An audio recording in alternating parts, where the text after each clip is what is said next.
का वितरण। पिछले अध्याय में आपने भूगर्भ के विषय में पढ़ा था। अब संसार के मानचित्र से भी परिचित थे। आप जानते हैं कि पृथ्वी के 29% भाग पर महाद्वीप और बाकी पर महासागर फैले हुए। महाद्वीप और महाद्वीपों की अवस्थी जैसे आज के मानचित्र पर दिखाई देती है, हमेशा ऐसे नहीं रही है। इसके अतिरिक्त यह भी एक तथ्य है कि आप आने वाले समय में महाद्वीप और महासागरों की स्थिति आज वैसी नहीं रहेगी। अगर ऐसा है तो प्रश्न यह है कि पुरा काल में इनकी अवस्थिति कैसी थी, इनकी अवस्थिति में परिवर्तन क्यों और कैसे होता है।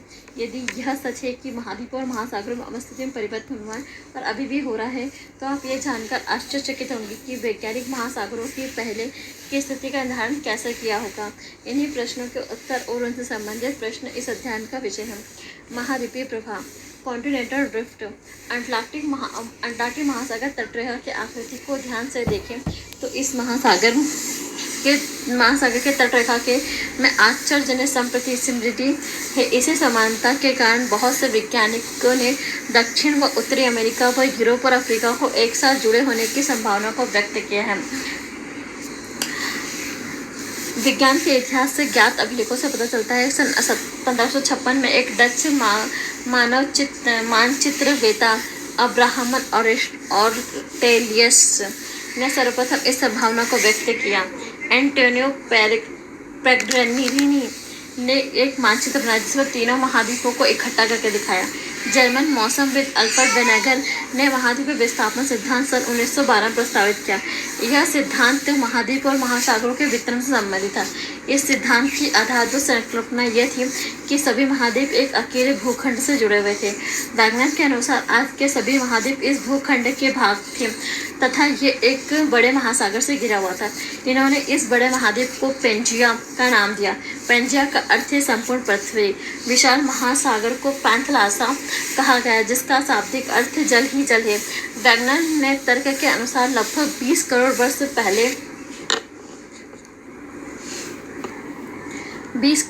पहले इस बड़े महाद्वीप पेंजिया का विभाजन प्रारंभ हुआ। पेंजिया पहले दो महाद्वीपीय पिंडों लॉरेशिया और गोंडवाना लैंड उत्तरी व दक्षिण भूखंडों में विभक्त हुआ। इसके बाद लॉरेशिया व गोंडवाना धीरे धीरे अनेक छोटे हिस्सों में बढ़ गया जो आज के महाद्वीप के रूप है। महाद्वीपीय विस्थापन के पक्ष में अनेक प्रमाण भी प्रस्तुत किए हैं। इनमें से कुछ इस प्रकार है। महाद्वीपीय विस्थापन के पक्ष में प्रमाण। Evidence in support of continental drift. महाद्वीप में साम्य। दक्षिण अमेरिका व अफ्रीका के आमने सामने की तटरेखा अद्भुत व त्रुटि रहित सामने दिखती हैं। यह भी ध्यान देने योग्य है कि 1964 में बुलर्ड ने एक कंप्यूटर प्रोग्राम की सहायता से अंटार्कटिक तटों को मेल जोड़ते हुए एक मानचित्र तैयार किया। तटों का यह साम्य बिल्कुल सही सिद्ध हुआ। साम्य बिठाने में यह कोशिश आज की तटरेखा की उपेक्षा 1000 फैदम की गहराई की तटरेखा के साथ की गई। महासागरों के पार चट्टानों की आयु में समानता। आधुनिक के समय में विकसित की गई रेडियोमेट्रिक काल निर्धारण रेडियोमेट्रिक डेटिंग विधि से महासागर के पार महाद्वीपों की संरचना के निर्माण के समय को सरलता से जाना जा सकता है। 2000 करोड़ वर्ष प्राचीन शैल समूह की एक पट्टी ब्राजील तट और पश्चिमी अफ्रीका तट से मिलती है जो आपस में मेल खाती है। दक्षिणी अमेरिका व अफ्रीका की तटरेखा के साथ पाए जाने वाले आरंभिक समुद्री निक्षेप जुरेसिक काल के हैं। इससे पता चलता है कि एक समय पहले महासागर की उपस्थिति वहाँ नहीं थी। टीलाइट वे अवसादी चट्टानें जो हिमालय निक्षेपण से निर्मित होती हैं। भारत में पाए जाने वाले गोंडवाना श्रेणी के तलछटों के प्रतिरूप दक्षिणी गुजरात के 6 विभिन्न स्थल खंडों से मिलते हैं। गोंडवाना श्रेणी के आधार तल में घने टीलाइट जो विस्तृत व लंबे समय तक हिम आवरण व हिम चादन की ओर इंगित करते हैं। इसी क्रम के प्रारूप में भारत के अतिरिक्त अफ्रीका, फॉकलैंड द्वीप, मेडागास्कर, अंटार्कटिक और ऑस्ट्रेलिया में मिलते हैं। गोंडवाना श्रेणी के तलछटों की यह समानता स्पष्ट करती है। इन स्थल खंडों के इतिहास में भी समानता रही है। हिमालय निर्मित टीलाइट चट्टानें पुरातन जलवायु और महाद्वीपों के विस्थापन के स्पष्ट प्रमाण प्रस्तुत करती है। प्रक्षेपण निक्षेप प्रेशर डिपॉजिट। घाना तट के सोने के बड़े निक्षेपों की उपस्थिति व उद्गम चट्टानों की अनुपस्थिति एक आश्चर्यजनक तथ्य है।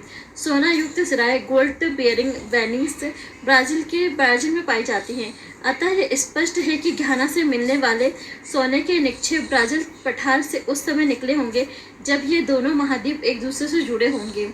जीवाश्मों का वितरण, डिस्ट्रीब्यूशन ऑफ फॉसिल्स। यदि समुद्री अवरोधक के दोनों विपरीत किनारों को जल व स्थल में मिल पाए जाने वाले पौधों व जंतुओं के समान प्रजातियां पाई जाती हैं तो उनके वितरण की व्याख्या में समस्या उत्पन्न करती हैं। इस प्रक्षेपण से लेमूर भारत, मेडागास्कर व अफ्रीका मिलते हैं। लेमूर कहाँ मिलते हैं? भारत, मेडागास्कर और अफ्रीका मिलते हैं। कुछ वैज्ञानिकों ने इन तीनों स्थल खंडों को जोड़कर एक सतत स्थलखंड लेमुरिया की उपस्थिति को स्वीकारा। मेसोसॉरस नामक एक छोटे रेंगने वाले जीव केवल उथले खाने में रह सकते थे। इनकी अस्थियां केवल दक्षिणी अफ्रीका के दक्षिणी केप प्रांत और ब्राजील के इतावर से समूह में ही मिलते हैं।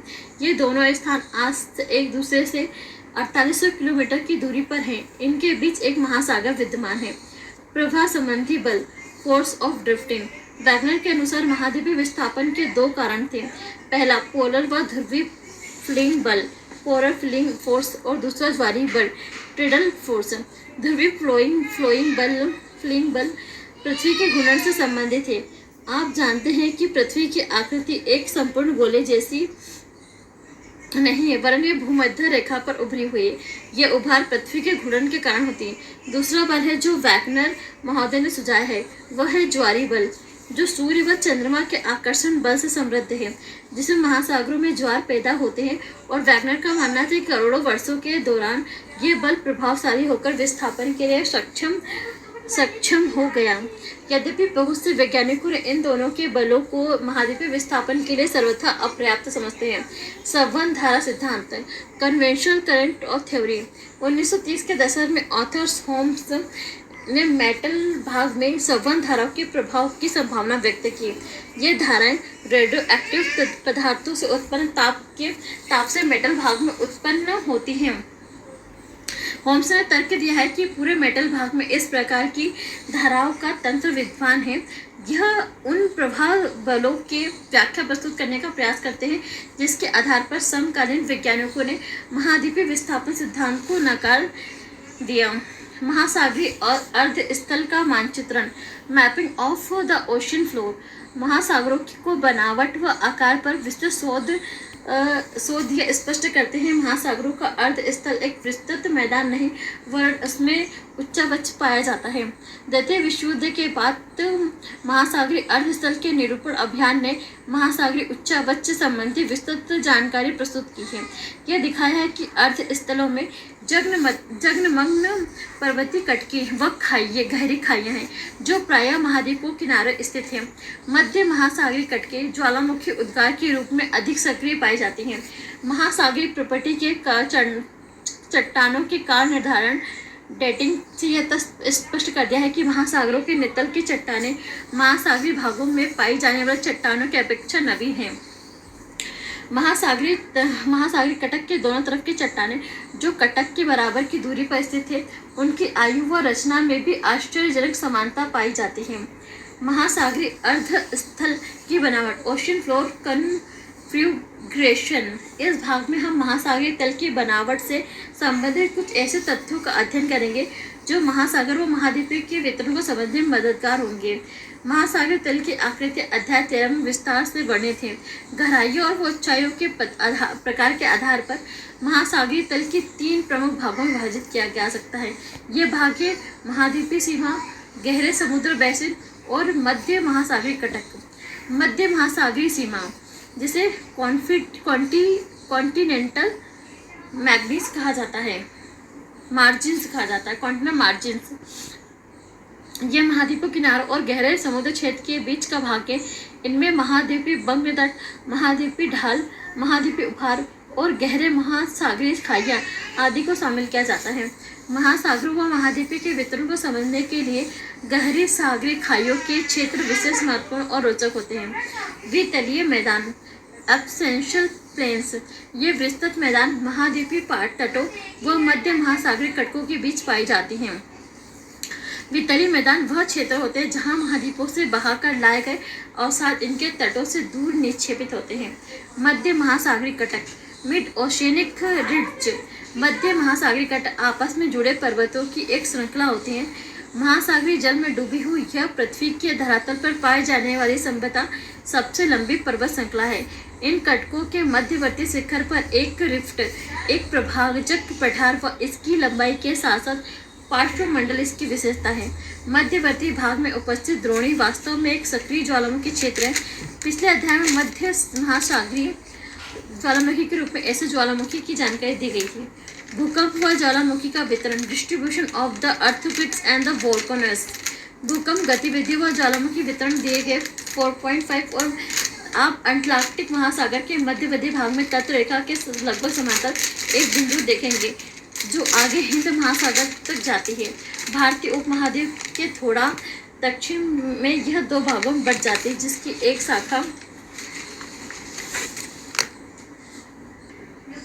पूर्वी अफ्रीका की ओर चल जाती है, दूसरी म्यांमार से होती हुई न्यू गिनी तक एक ऐसी रेखा से मिल जाती है। आप यह पाएंगे कि यह बिंदु रेखा मध्य महासागरीय कटकों के समरूप है। भूकंपीय संकेंद्रण का दूसरा क्षेत्र छायांकित मेखला सेल्ट बेल्ट के माध्यम से दिखाया गया है, जो अल्पाइन हिमालय की श्रेणी और प्रशांत महासागर किनारों के समरूप है।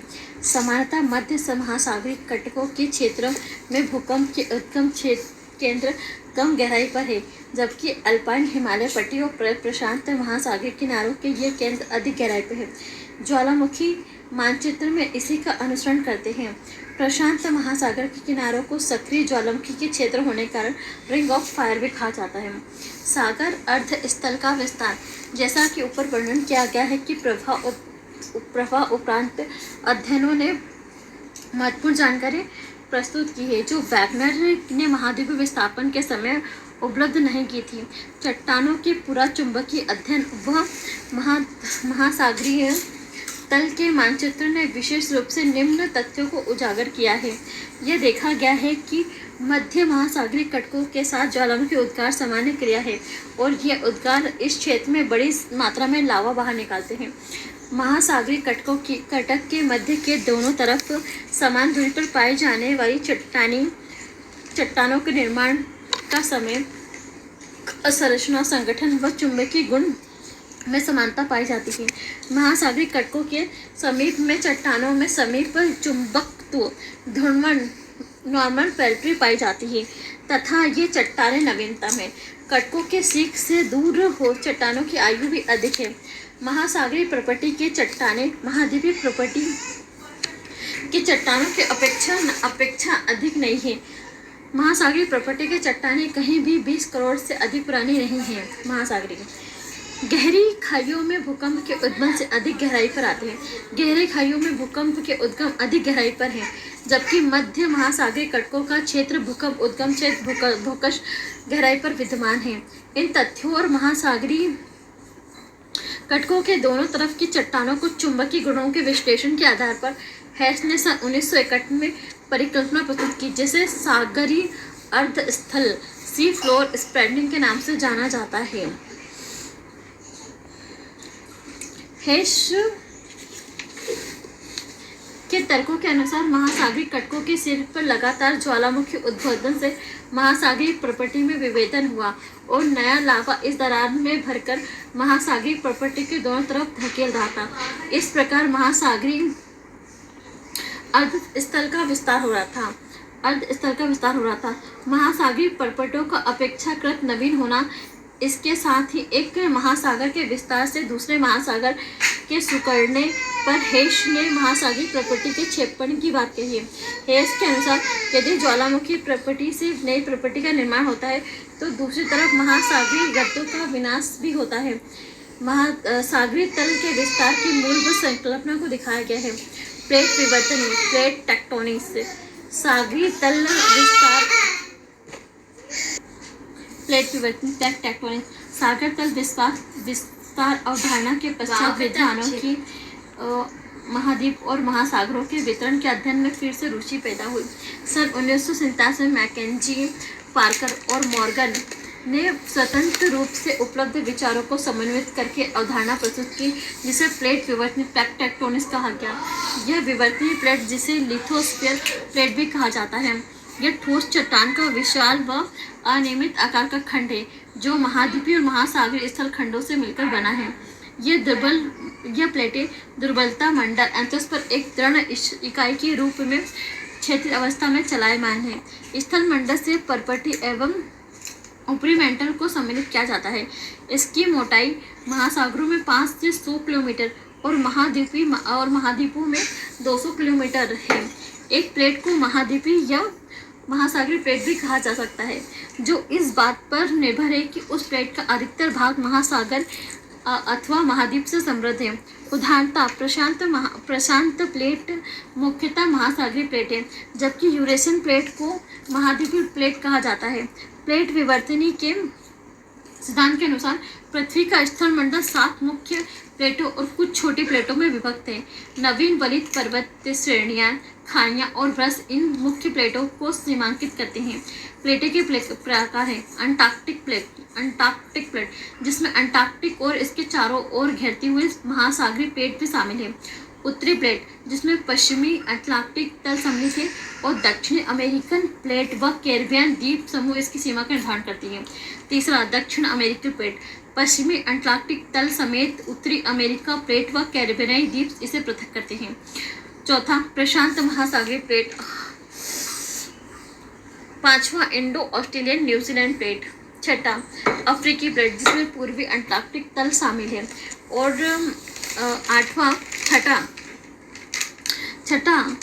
सातवां यूरेशियाई प्लेट, जिसमें पूर्वी अंटार्कटिक महासागरीय तल समेत है। कुछ छोटी प्लेटें हैं, जिसमें कोकोस प्लेट, यह मध्यवर्ती अमेरिका और प्रशांत महासागर के बीच स्थित है। नस्का प्लेट, यह दक्षिण अमेरिका और प्रशांत महासागरीय प्लेट के बीच स्थित है। तीसरी, अरेबियन प्लेट, यह इसमें अधिकतर अरब प्रायद्वीप का भूभाग सम्मिलित है। फिर चौथा, फिलिपीन प्लेट, यह एशिया महाद्वीप और प्रशांत महासागर प्लेट के बीच स्थित है। फिर पांचवा, कैरोलिन प्लेट, यह न्यू गिनी के उत्तर में फिलिपियन व इंडियन प्लेट के बीच स्थित है। छठा, फ्यूजी प्लेट, यह ऑस्ट्रेलिया के उत्तर पूर्व में स्थित है। ग्लोब पर ये प्लेटें पृथ्वी के पूरे इतिहास काल में लगातार विचरण कर रही। वेनेगर की संकल्पना है कि केवल महाद्वीप गतिमान है। सही नहीं है। महाद्वीप एक प्लेट का हिस्सा है जो प्लेट चलायमान है। यह एक निर्विवाद तथ्य है। भूवैज्ञानिक इतिहास में सभी प्लेट गतिमान है और भविष्य में भी गतिमान रहेंगे। वैज्ञानिक के अनुसार आरंभ में सभी महाद्वीप से मिलकर बना हुआ एक सुपर महाद्वीप था, जिसे पैंजिया के रूप में विद्वान था। यद्यपि बाद की खोजों में यह स्पष्ट किया गया है कि महाद्वीपन जो प्लेट के ऊपर स्थित है भूवैज्ञानिक काल पर्यंत चलयमान थे। पेंजी ने अलग अलग महाद्वीपीय खंडों में अभिसरण से बना है, जो कभी एक या किसी दूसरी प्लेट के हिस्से थे। पूरा चुंबकीय आंकड़ों के आधार पर वैज्ञानिकों ने विभिन्न भूकालों में प्रत्येक महाद्वीपीय खंड में अवस्थिति निर्धारित की है। भारतीय उपमहाद्वीप अधिकांश प्रायद्वीप भारतीय अवस्थिति नागपुर क्षेत्र में पाई जाने वाली चट्टानों के विश्लेषण के आधार पर आंकी जाती है। प्लेट संचरण के फलस्वरूप 3 प्रकार की प्लेट सीमाएं बनती हैं। अपसारी सीमा, डाइवर्टेंट बाउंड्रीज, जब दो प्लेट एक दूसरे से विपरीत दिशा में अटती हैं तो इसे नई प्रॉपर्टी का निर्माण होता है। इन्हें अपसारी प्लेट कहते हैं। वह स्थान जहाँ से प्लेट एक दूसरे से दूर हटती है उसे प्रसारी स्थान कहते हैं। अपसारी सीमा का सबसे अच्छा उदाहरण मध्य अटलांटिक कटक है, जहाँ से अमेरिकी प्लेट और यूएसएन प्लेट अलग व अफ्रीकी प्लेट अलग अलग हुई हैं। अभिसरण क्षेत्र, कन्वर्जेंट बाउंड्रीज, जब प्लेटें एक दूसरे के नीचे धंसती है और जहाँ भू प्रॉपर्टी नष्ट होती है। अभिसरण सीमा है, जहाँ स्थान रहती है उसे प्रविष्टन क्षेत्र, सबडक्शन जोन कहते हैं। अभिसरण 3 प्रकार का हो सकता है। महाद्वीपीय वह महासागरीय व महाद्वीपीय प्लेट के बीच, दूसरा 2 महासागरीय के प्लेटों के बीच और तीसरा 2 महाद्वीपों के बीच। रूपांतर सीमा, ट्रांसफॉर्म बाउंड्रीज, जहाँ ना तो नई प्रॉपर्टी का निर्माण तो ना ही प्रॉपर्टी का विनाश, उन्हें रूपांतर सीमा कहते हैं। इसका कारण है जब एक सीमा से प्लेट दूसरे के साथ क्षैतिज दिशा में सरक जाती है तो इसे रूपांतर ट्रांसफॉर्मेशन फॉल्ट कहते हैं। कहते हैं। दो प्लेट अलग अलग होने वाले तल हैं जो कि समानता मध्य अटलांटिक कटकों में लंबवत स्थिति में पाए जाते हैं, क्योंकि कटकों के शीर्ष पर एक ही समय पर सभी स्थानों पर ज्वालामुखी उद्गार नहीं होता है। ऐसे में पृथ्वी के अक्ष पर दूर प्लेट के हिस्से भिन्न भिन्न गति करते हैं। इसके अतिरिक्त पृथ्वी के घूर्णन का भी प्लेट से अलग खंडों पर भिन्न प्रभाव पड़ता है। प्लेट प्रवाह की दर कैसे निर्धारित है? प्लेट प्रवाह दरें। Rates of plate movement. सामान्य व उत्क्रमण चुंबकीय क्षेत्र की पट्टियां जो मध्य अटलांटिक कटक के समांतर है, प्लेट प्रवाह की दर समझने में वैज्ञानिक के लिए सहायक सिद्ध हुई हैं। प्रवाह की ये दरें बहुत भिन्न हैं। आर्कटिक कटक की प्रवाह दर सबसे कम है, 2.5 सेंटीमीटर प्रति वर्ष से भी कम। ईस्टर द्वीप के निकट पूर्वी प्रशांत महासागर उभाड़ जो चिली से 3,400 किलोमीटर पश्चिम की ओर दक्षिण प्रशांत महासागर में है, इसकी प्रवाह दर सर्वाधिक है जो 5 सेंटीमीटर प्रति वर्ष से भी अधिक है। प्लेट को संचालित करने वाले बल, force of the plate movement. जिस समय वैगनर ने महाद्वीपीय विस्थापन सिद्धांत प्रस्तुत किया था, उस समय अधिकतर वैज्ञानिकों को विश्वास था कि पृथ्वी एक ठोस गति रहित पिंड है। तथापि सागरी अर्ध स्थल विस्तार और प्लेट विवर्तन दोनों सिद्धांतों ने इस बात पर बल दिया कि पृथ्वी का धरातल व भूगर्भ दोनों ही स्थिर न होकर गतिमान है। प्लेट विचरण करती है तो आज का यह अकाट्य तथ्य है। ऐसा माना जाता है कि दृढ़ प्लेट के नीचे चलायमान चट्टानें वृत्ताकार में चल रही हैं। इसमें पदार्थ धीरे बेहतर होता है और फैलता है और धीरे धीरे ठंडा होता है, फिर गहराई में जाकर नष्ट हो जाता है। यही चक्र बार बार दोहराया जाता है और वैज्ञानिक इसे संवहन प्रवाह, कन्वेक्शन फ्लो कहते हैं। पृथ्वी के भीतर ताप की उत्पत्ति दो माध्यम रेडियोधर्मी तत्वों का क्षय और अवशिष्ट ताप अर्थात होम्स ने 1930 में इस विचार को प्रतिपादित किया, जिसने बाद में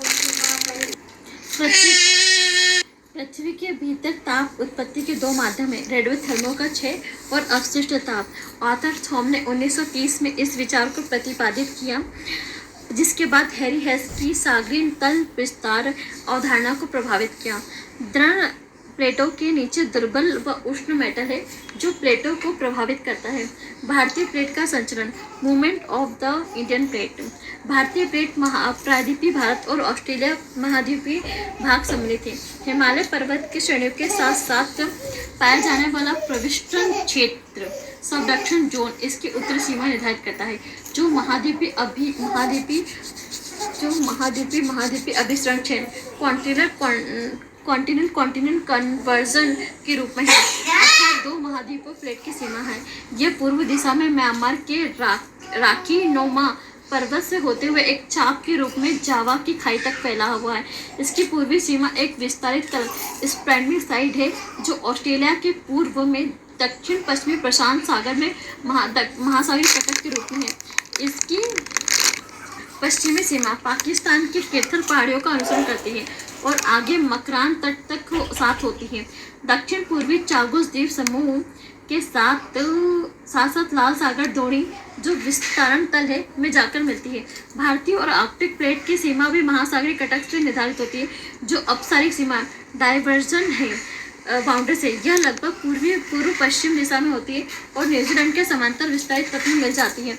भारत एक बृहद द्वीप था जो ऑस्ट्रेलिया तट से दूर विशाल महासागर में स्थित था। लगभग 22.5 करोड़ वर्ष पूर्व 33 सागर इसे एशिया महाद्वीप से अलग करता था। ऐसा माना जाता है कि लगभग 20 करोड़ वर्ष पहले पेंजिया विभक्त हुआ, तब भारत के उत्तर दिशा में खिसकना प्रारंभ किया। लगभग 4 से 5 करोड़ वर्ष पहले भारत एशिया से टकराया, वह परिणाम स्वरूप हिमालय पर्वत का उत्थान हुआ। 7.7 करोड़ वर्ष पहले आज से पहले तक की भारत की स्थिति मानचित्र 4.6 में दिखाई गई है। भारतीय उपमहाद्वीप और यूरेशियन प्लेट की स्थिति दर्शाता है, जो आज से 14 करोड़ वर्ष पहले यह उपमहाद्वीप सुदूर दक्षिण में 50 दक्षिणी अक्षांश पर स्थित है। दो प्रमुख प्लेटों को 33 सागर से अलग करता है और तिब्बती खंड एशियाई खंड के करीब था।